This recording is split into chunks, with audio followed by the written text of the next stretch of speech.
boa tarde. A Justiça de Mato Grosso quer aproximar o judiciário da sociedade. A iniciativa se dá por meio de visitas às escolas. Os estudantes aprendem sobre o funcionamento do Poder Judiciário e como acessá-lo. Eu sou Rafaela Vivas e o projeto Nosso Judiciário é um dos destaques do dia. Vamos aos demais. Com autorização da Justiça, a Polícia Federal realiza operação para combater contrabando de cigarros eletrônicos no Ceará. Supremo Tribunal Federal substitui prisão preventiva de agricultor por pagamento de fiança de R$300 mil. E ainda, Floriano de Azevedo Marques e André Ramos Tavares tomam posse como ministros do Tribunal Superior Eleitoral.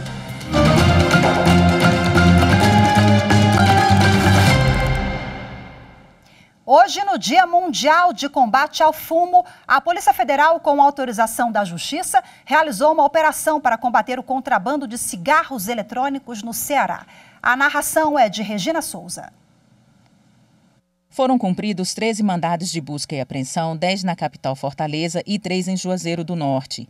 De acordo com a investigação da Polícia Federal, o material apreendido era anunciado e negociado em perfis de redes sociais, com entregas em domicílio, delivery, bem como em lojas de comércio de rua e mercados. Os responsáveis pelo comércio podem responder pelo crime de contrabando, com penas de até 4 anos de prisão. O nome da operação, 2 vezes mais, se refere ao risco de câncer que usuários de cigarros eletrônicos têm comparado a não fumantes. A 5ª turma do Superior Tribunal de Justiça determinou que o juízo da execução em São Paulo analise o pedido de Ana Carolina Jatobá para a progressão ao regime aberto. A repórter Jéssica Castro tem as informações. Ana Carolina Jatobá foi condenada junto com Alexandre Nardoni pelo assassinato de Isabela Nardoni em março de 2009. O juízo da execução penal havia exigido que ela se submetesse a um teste psicológico como condição para análise da progressão de regime, sem, entretanto, apresentar fundamentação adequada para a medida. A defesa impetrou habeas corpus no Tribunal de Justiça de São Paulo, alegando constrangimento ilegal e sustentando que Ana Carolina já teria sido submetida a exame criminológico e que a manutenção do regime mais gravoso representaria constrangimento ilegal. No recurso em habeas corpus julgado no STJ, o relator, ministro Messode Azulay Neto, concluiu que a decisão do juízo de primeiro grau e o acórdão do tribunal de origem estão em contrariedade com a jurisprudência do STJ em flagrante ilegalidade que deve ser sanada. O ministro observou que meses depois da determinação e da realização de exame criminológico que foi feito, o juízo da execução penal exigiu a submissão da recorrente ao teste de Rorschach para análise da progressão ao regime aberto, sem apresentar fundamentação idônea e pautada em elementos concretos e pertinentes. O julgamento do empresário Thiago Brenan, acusado de estuprar uma norte-americana que mora no Brasil, vai ser retomado no próximo dia 21 de junho. Nessa terça-feira, primeiro dia de audiência, foram ouvidas a vítima e 3 testemunhas de defesa. Brenan não chegou a ser ouvido. Ele deve prestar depoimento por videoconferência, pois está preso no centro de detenção de Pinheiros, na capital paulista. O julgamento do réu é presidido pelo juiz Fernando Henrique Maceroni, da 2ª Vara de Porto Feliz, no interior de São Paulo. O ministro Gilmar Mendes, do Supremo Tribunal Federal, substituiu a prisão preventiva de um agricultor por pagamento de fiança de R$300 mil. O homem é acusado de receptação de maquinários agrícolas. A reportagem é de Daniela Ramalho. Ao conceder o habeas corpus, o ministro Gilmar Mendes, relator do caso, considerou que não há razões concretas para a manutenção da prisão preventiva e que a fiança é um meio eficaz para a garantia da ordem pública. O ministro também determinou que o agricultor compareça em juízo para informar e justificar atividades e proibiu se ausentar da comarca sem autorização judicial. O homem é acusado de furto qualificado, receptação de máquinas agrícolas de alto valor e organização criminosa em Itararé, no estado de São Paulo. A prisão do agricultor havia sido mantida pelo Tribunal de Justiça de São Paulo e pelo Superior Tribunal de Justiça. Na decisão, o ministro Gilmar Mendes aceitou os argumentos da defesa do acusado de ser agricultor há mais de 2 décadas, ter 3 filhos, família estruturada, residência fixa, ser réu primário e ter bons antecedentes. O alvará de soltura só poderá ser expedido depois do recolhimento do valor estipulado. O Ministério Público Federal pediu a condenação da Companhia de Saneamento de Minas Gerais por dano ambiental. Os detalhes com Pedro Canguçu. De acordo com o MPF, um vazamento de esgoto situado em Matozinhos, em Minas Gerais, atingiu o interior da área de proteção ambiental da região, causando danos irreversíveis ao solo da unidade de conservação e alterando as condições sanitárias do meio ambiente. Um relatório de fiscalização do ICMBio apontou que há 3 anos a população vem reclamando de vazamento no local e que esse despejo de esgoto na área pode contribuir para a propagação de bactérias e outras doenças. O MPF pede que a companhia seja condenada ao pagamento de mais de R$500 mil de indenização, que serão destinados ao Fundo Nacional do Meio Ambiente. O valor foi calculado pelo ICMBio em relação aos danos causados. A Justiça do Rio Grande do Sul decretou a prisão do atacante Douglas Costa, ex-jogador do Grêmio e que está atualmente no Los Angeles Galaxy dos Estados Unidos. O motivo é o não pagamento de pensão alimentícia. O advogado do jogador disse que vai recorrer da decisão. O mandado de prisão expedido pela 8ª Vara da Família de Porto Alegre determina que o atleta seja preso por qualquer oficial de justiça ou autoridade policial, caso seja localizado em território nacional. A seguir, em Mato Grosso, Justiça realiza mais uma etapa do projeto que busca aproximar o judiciário da sociedade. Os detalhes em instantes, volto já.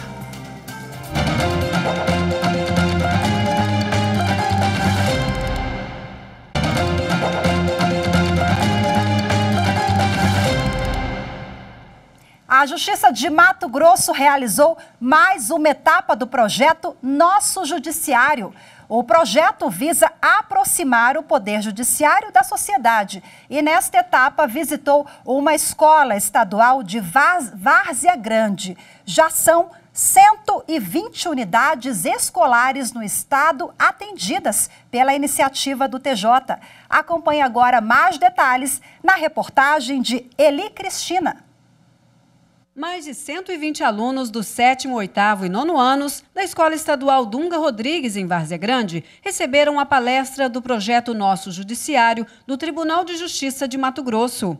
Em mais uma ação de aproximação com a sociedade, os estudantes receberam cartilhas ilustradas e tiveram a oportunidade de conhecer o funcionamento da justiça e como ter acesso. Eu aprendi que eu tenho que evitar problemas ao máximo e, se for para resolver com a justiça. Eu achei interessante o conceito de ter advogados de graça para as pessoas que não podem pagar. É bom isso, porque há realmente muitas pessoas que não têm dinheiro suficiente para pagar um advogado. O projeto Nosso Judiciário existe desde 2015 e já passou por 120 unidades escolares, incluindo a Escola Estadual Dunga Rodrigues. Nesse período, mais de 28 mil estudantes dos ensinos fundamental e médio foram contemplados pela iniciativa.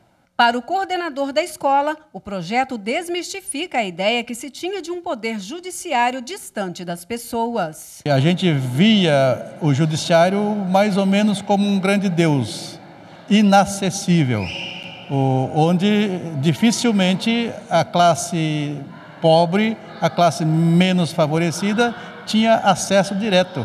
Quando a gente traz a justiça para próximo da gente, ou alguém que faça esse trabalho da justiça para próximo da escola, enriquece muito o nosso trabalho pedagógico. Com certeza, e para a gente falar um pouquinho mais sobre esse projeto Nosso Judiciário, eu converso ao vivo de forma remota com a juíza auxiliar do Tribunal de Justiça de Mato Grosso, Viviane Brito Rebelo. Olá, Viviane, muito boa tarde, seja bem-vinda novamente aqui ao Jornal da Justiça, primeira edição. Boa tarde, eu que agradeço a oportunidade de estar novamente aqui conversando com todos. Bom, fala pra gente sobre esse trabalho que já vem sendo realizado, o projeto desde 2015, né? É um projeto muito caro para toda a sociedade, muito importante, sobretudo após os ataques de abril, né? Nós tivemos vários ataques violentos em escolas do país, então essa consciência é sempre importante, agora mais ainda, né? Sim, a importância do projeto é que, além de trazer informações de como funciona o Poder Judiciário, tudo que envolve, né, o atendimento do Judiciário, né, a gente explicado como funciona, o que é, né, e nós também levamos nesse projeto informações de legais também, de alguns direitos, né, deveres que as pessoas têm que cumprir, e a gente trata já essa questão, mostrando que existem caminhos, né, para se evitar situações como ocorreram nas escolas. Doutora, esse projeto vem sendo aprimorado, né, desde a primeira edição. O que a senhora destaca de avanços ao longo dos últimos anos? Além de irmos nas escolas, a gente também recebe muitas visitas, inclusive já recebemos visitas de uma faculdade de Rondônia, de Vilhena, que vem também no Poder Judiciário conhecer como funciona.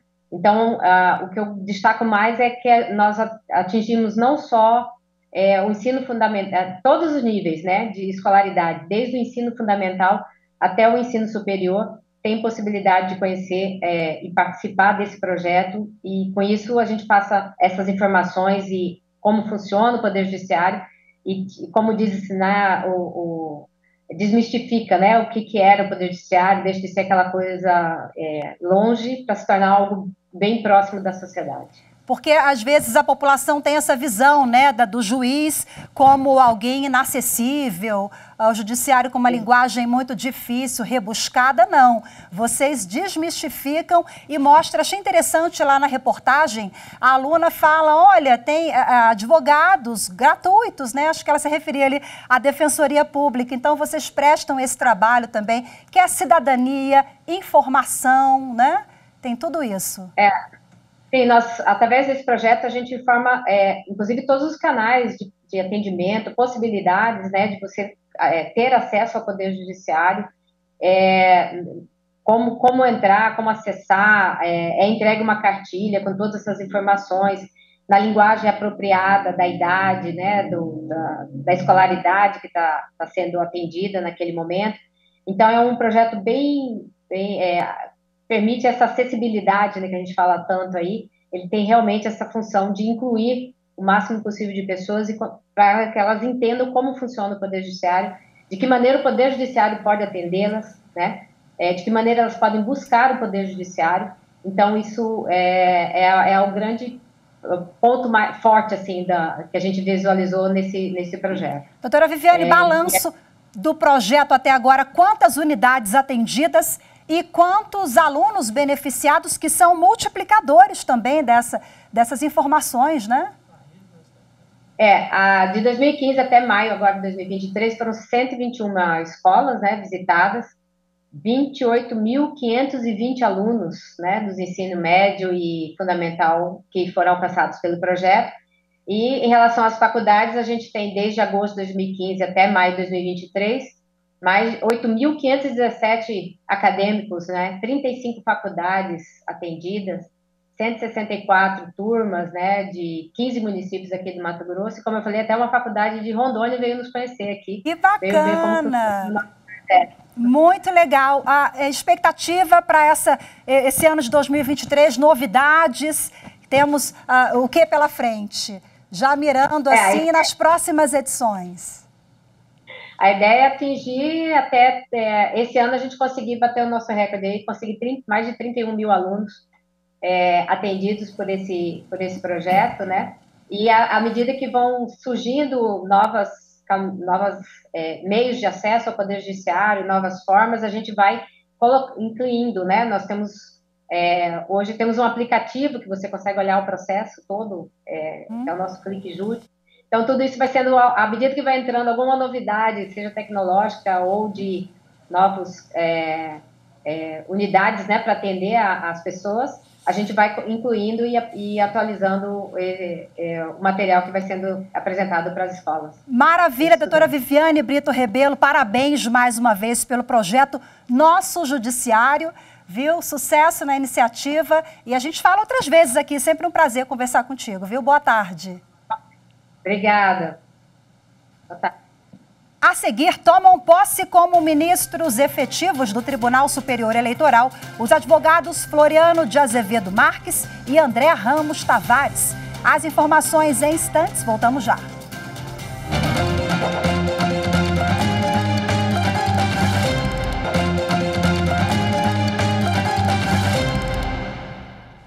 O Supremo Tribunal Federal decidiu, em plenário virtual, invalidar uma norma do Acre que permitia a convocação de suplente em caso de licença de deputado estadual para tratar de assunto particular.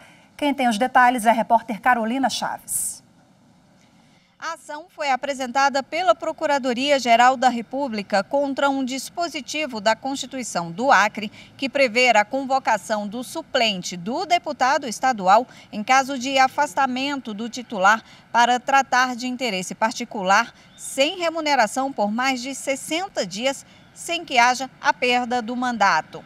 Ao analisar o pedido da PGR, a relatora ministra Carmen Lúcia entendeu que a Constituição Federal determina que, no caso de deputados federais e senadores, o suplente será convocado em caso de vacância do cargo, quando o titular assumir outra função ou se afastar por mais de 120 dias. Segundo a ministra, essa regra deve ser aplicada também pelos estados. Ainda, segundo a relatora, a convocação do suplente por afastamento para tratar interesse particular por 60 dias contraria a soberania popular e facilita a alternância excessiva do representante eleito durante o mandato.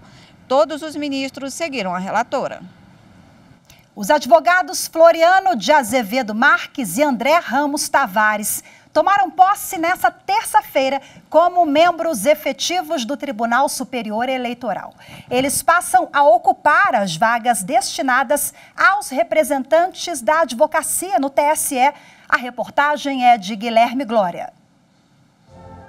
A solenidade de posse dos ministros reuniu representantes dos três poderes. Na mesa de honra estiveram o presidente do TSE, ministro Alexandre de Moraes, junto com os demais ministros da Corte, a presidente do Supremo Tribunal Federal, ministra Rosa Weber, os presidentes do Senado Federal e da Câmara dos Deputados, Rodrigo Pacheco e Arthur Lira, além do ministro da Justiça, Flávio Dino, governadores de estado e magistrados de outros tribunais. O presidente do TSE falou da importância da atuação dos dois novos membros do tribunal. Suas Excelências, professor Floriano, professor André, agora estão se juntando aos demais membros do TSE, aos membros dos 27 tribunais regionais eleitorais, aos 2.637 juízes eleitorais que têm uma única missão. A missão de defesa da democracia, a missão de garantir que o eleitor possa, de 2 em 2 anos, escolher livremente os seus representantes. Floriano de Azevedo Marques e André Ramos Tavares tomaram posse por conta do término dos mandatos dos ministros Sérgio Banhos e Carlos Horbar e passam a representar a classe dos juristas no tribunal. O plenário do TSE é formado por 7 ministros. São 3 representantes do Supremo Tribunal Federal, entre os quais são eleitos o presidente e o vice-presidente do TSE. A Corte também tem 2 representantes do Superior Tribunal de Justiça e o mais antigo na Justiça Eleitoral ocupa o cargo de Corregedor-Geral Eleitoral. Também há 2 representantes da classe dos advogados nomeados pelo Presidente da República. Cada ministro tem um substituto da mesma origem. Depois da solenidade de posse, os novos ministros efetivos do TSE receberam os cumprimentos no Salão Nobre do Tribunal. Uma comissão formada por parlamentares, advogados e representantes da comunidade LGBTQIA+, esteve ontem com o presidente do Tribunal Superior Eleitoral, ministro Alexandre de Moraes. O grupo foi tratar da inclusão de dados sobre identidade de gênero no cadastro eleitoral. As informações com Mariana Fabre. O grupo pede a inclusão de informações sobre orientação sexual e identidade de gênero nos cadastros eleitoral e de registros de candidaturas. Segundo a comissão, os dados são importantes para a criação de políticas públicas voltadas à comunidade LGBTI e é uma forma de ampliar a participação dessas pessoas no processo eleitoral. O presidente do TSE, ministro Alexandre de Moraes, afirmou que as reivindicações são legítimas e se prontificou a apresentar uma proposta para a obrigatoriedade da identificação de homens ou mulheres transgênero nos formulários de filiação a partidos políticos. Moraes lembrou que a identificação de gênero no cadastro eleitoral já é feita, mas disse que vai estudar, junto ao quadro técnico do tribunal, mecanismos para agilizar o processo e garantir que todo o eleitorado brasileiro possa ser registrado conforme a orientação sexual e a identidade de gênero. As duas grandes alterações, ou os dois grandes pedidos que me parece que vocês estão fazendo, tanto no sentido do eleitorado, de tentar um cadastro melhor do eleitorado, quanto das candidaturas. Ou seja, aí, na verdade, os partidos teriam que ser obrigados a informar já a Justiça Eleitoral. E eu acredito que isso seja até mais fácil, porque o eleitorado vai dar um trabalho maior, que também acho que é possível. Eu vou estudar com a parte técnica. O turismo e promoção de eventos ganhou mais um incentivo fiscal. O presidente Lula sancionou a lei que zera as alíquotas de contribuições sociais e do imposto de renda para as empresas do setor. Acompanhe mais informações com Carolina Chaves.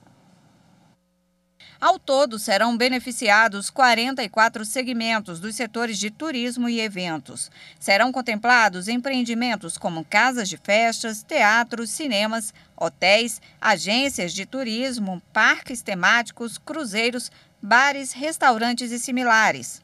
As empresas vão deixar de pagar por 60 meses o imposto de renda, a contribuição social sobre lucro líquido, o PIS e a COFINS. No caso dos prestadores de serviços turísticos, o incentivo só será concedido a quem estava regularizado no cadastro do Ministério do Turismo até 18 de março do ano passado.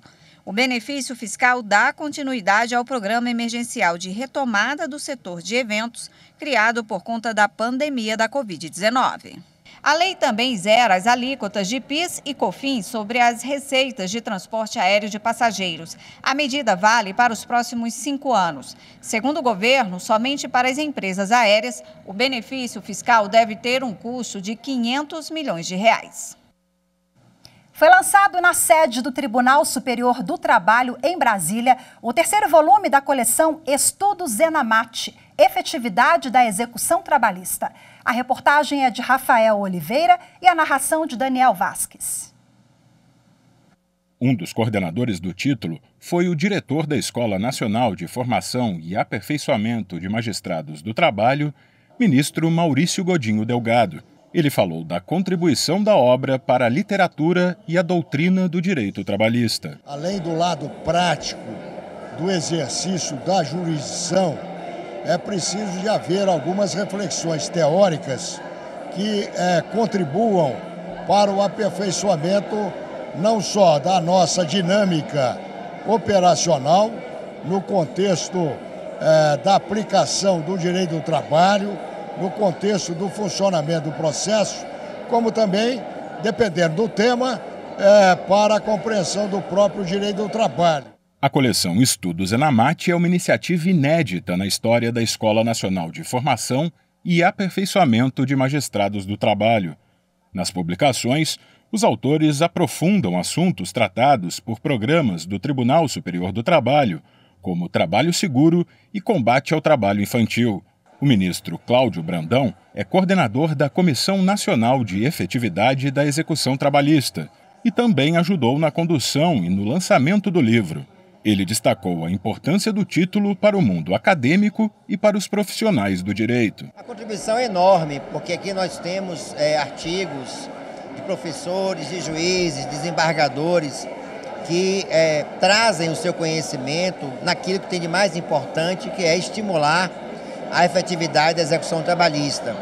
É importante porque também traz para a Comissão de Execução um viés acadêmico, por meio da parceria com a ENAMAT, com os estudos que vão certamente vão ser muito úteis para que os colegas possam ter conhecimento a mais e aplicado na execução. A coleção reúne artigos criados por magistrados integrantes dos comitês de trabalho da ENAMAT, como o Comitê Consultivo, os comitês de Gênero e Raça e de Pesquisa e Assessoramento. A previsão é que sejam lançados 11 livros até o fim de 2024. Uma parte das edições vai contar com a participação de conselheiros do Conselho Nacional de Justiça. Hoje ficamos por aqui. Muito obrigada pela sua companhia. Uma ótima tarde. Eu te espero amanhã. Tchau, tchau.